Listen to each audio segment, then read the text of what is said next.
Imagine ruling the most powerful empire on earth, wars bleeding your borders, plagues emptying your cities, betrayal whispering in your own court, and yet, every single morning, you sit quietly and write in your journal. Not orders. Not strategies. Just honest, searching thoughts about how to be a better human being. That was Marcus Aurelius.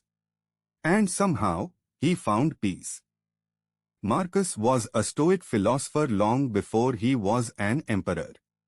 Stoicism teaches one radical idea: you cannot control the storm, but you can always control how you stand in it.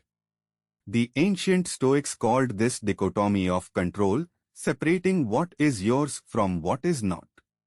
Marcus wrote, "You have power over your mind, not outside events. Realize this, and you will find strength. Not comfort. Strength." This mirrors what the Bhagavad Gita calls nishkama karma, acting without attachment to outcomes. Krishna tells Arjuna on the battlefield, "Do your duty, release the result." Both traditions, separated by continents and centuries, arrive at the same quiet shore. The wise do not chase stillness by escaping chaos. They find stillness inside it. That is the ancient secret hiding in plain sight. We live in an age of constant noise. Notifications, deadlines, opinions flooding every corner of our minds. We believe that if we could just fix the outside world, we would finally feel calm.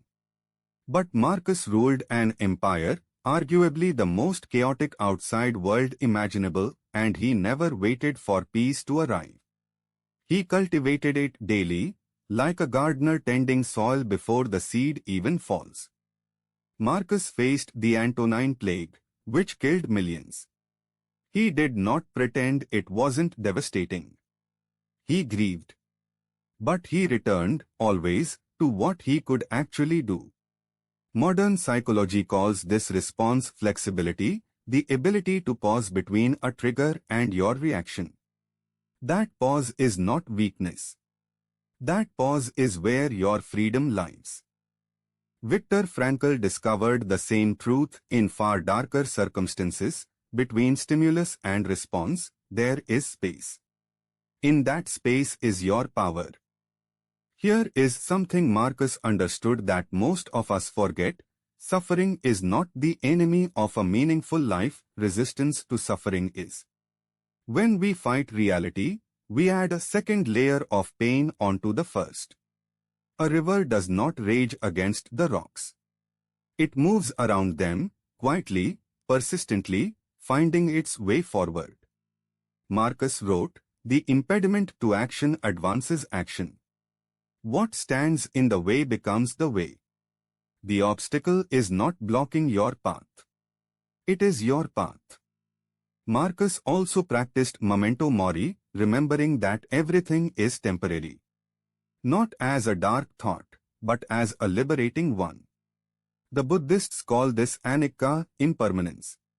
When you truly accept that this moment will pass, the difficult ones and the beautiful ones both, you stop clinging and stop resisting. You simply become present. And presence, it turns out, is the only place where peace actually lies. Now here is the thought that changes everything. Marcus Aurelius was not calm because his life was easy. He was calm because he had stopped needing it to be easy. That is the refrain. We spend our lives waiting for conditions to improve before we allow ourselves peace. But peace is not a reward waiting at the finish line. It is a practice you choose, again and again, in the middle of the mess. Today, try this. When something frustrates you, a delay, a disappointment, a difficult person, pause for just 3 breaths. Then ask yourself one question Marcus asked daily: is this within my control? If yes, act.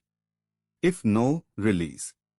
That single question, practiced consistently, becomes a compass that quietly reorients your entire life. A man who governed millions found his greatest power not in his throne, but in his journal, in the daily, humble work of tending his own mind. The empire eventually fell, as all empires do. But his wisdom survived 2000 years.